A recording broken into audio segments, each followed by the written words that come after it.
من الشیطان اللعین الرجیم بسم اللہ الرحمن الرحیم رب اشرح لی صدری ویسر لی امری واحلل عقدۃ من لسانی یفقہوا قولی۔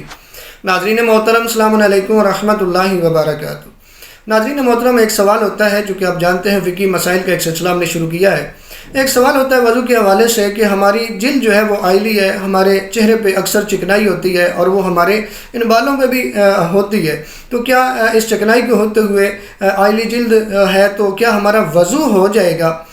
تو پہلی بات تو یہ ہے کہ اگر تو تھوڑی ہے تو وضو ہو جائے گا، اگر زیادہ ہے تو اس کے بارے میں آیت اللہ العظمیٰ سید علی خامنائی مرجع علی قدر مدظ اللہ علی ان کی طرف رجوع کرتے ہیں۔ ایسے ہی ان سے بھی ایک سوال ہوا تھا تو انہوں نے اس کا کیا جواب دیا تھا، اسکرین پہ آپ کو جواب نظر آ رہا ہے۔ ایسے ہی ایک سوال ہوا تھا کہ جو چکنائی طبیعی طور سے بالوں اور چہرے کی کھال پر ظاہر ہوتی ہے، کیا اسے وضو کے لیے حاجب اور مانع شمار کیا جائے گا؟ تو انہوں نے جواب دیا حاجب شمار نہیں ہوگی، مگر یہ کہ وہ اتنی مقدار میں ہو کہ مکلف خود اسے بال یا کھال تک پانی کے پہنچنے میں مانع سمجھے۔ یعنی اگر وہ اتنی زیادہ ہے چکنائی کہ انسان خود جو ہے یعنی خود تعین کر رہا ہے، خود جو ہے نا وہ سمجھ رہا ہے کہ یہ اتنی زیادہ ہے کہ پانی جو ہے میری جلد تک نہیں پہنچ سکے گا، تو پھر جو ہے وہ صابن وغیرہ سے آپ دھو کے اس چکنائی کو ہٹا لیں۔ اگر تھوڑی ہے تو اس پہ آپ کا وضو ہو جائے گا۔